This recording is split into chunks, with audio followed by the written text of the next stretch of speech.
I got the script at 7:30 in the morning. My agent sent me the script, and they were like, "Can you make this audition? It's in 3 hours." And I was like, "Yep, good, sure, got it." And I had to learn 26 pages in 3 hours and make my way to the audition. And did you?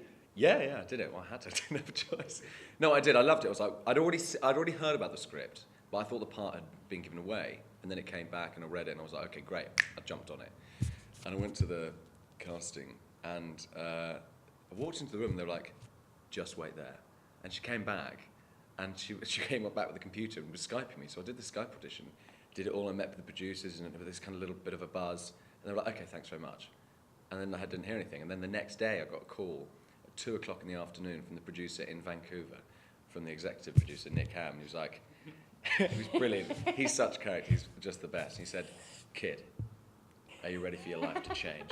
And I was like, "Yeah." And he was like, "You got the part." 2 days after Josh got in, Yeah. I walked into the casting room for my 4th audition for the part of Kathy, and it was our chemistry read. So I had heard that they'd cast this young man named Josh Sasse, who hadn't done a heck of a lot of film and TV, but anyhow, I didn't know much about him, but walked into the audition room, and we had some chemistry or whatever. It was quite, well, we had to, our first read together was actually workshopping a sex scene. Yeah, well, it's more than a sex scene. It's just a very intense scene in general, and so we But that worked. was like the first time we'd ever met. Yeah, It was good. Yeah, it's much more than a sex scene to me. Well, that's the thing. Is it?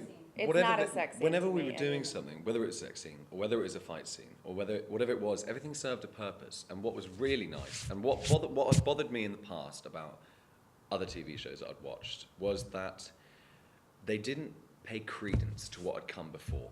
And someone would die in an episode, or someone would get shot, or someone would, a couple would break up, or whatever it is. And the characters, you didn't see the damage that it did to their soul. And that really bothered me, because then I didn't believe the characters. And so in this, everything is served for a purpose. Everything is set up as a domino for the rest of the show, and for the rest of the series, and wherever the series goes, to 2, 3, or 4. Well, And it's really there for a reason. And when you're doing something, whether it's a sex scene, as the graphic as it is there for a reason. It's not just there because they want to put sex in a TV show, or if we have a fight, it's not there because we just want to have a bit of violence. It is there, that entity is there just like a character is there. It serves a purpose, and that, I think, is integral to having something that's original. To me, the physicality of this entire show, no matter what it is just a metaphor for the emotional turmoil that the characters are going through, and I think that's what Matthew Parkle has done very well.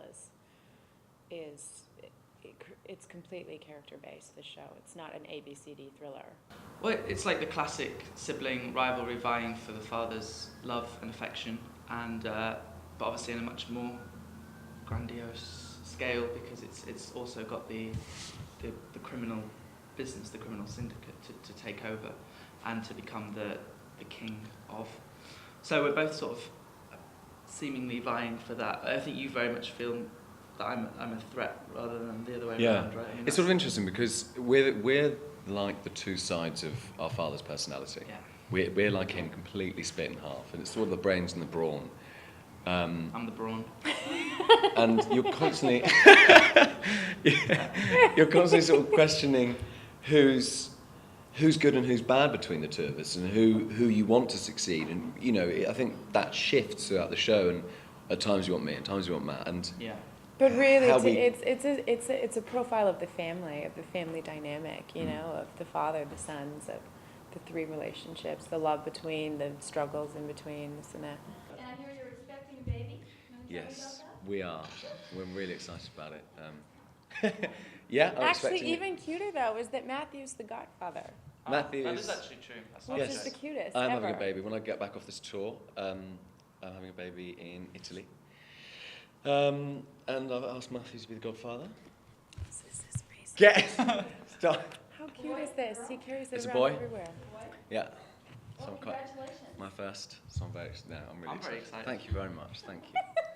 Welcome. Matt's going to come to the birth, and he's going to be in the room. I'll collapse. I can't deal with stuff like that. I think I'm going to collapse.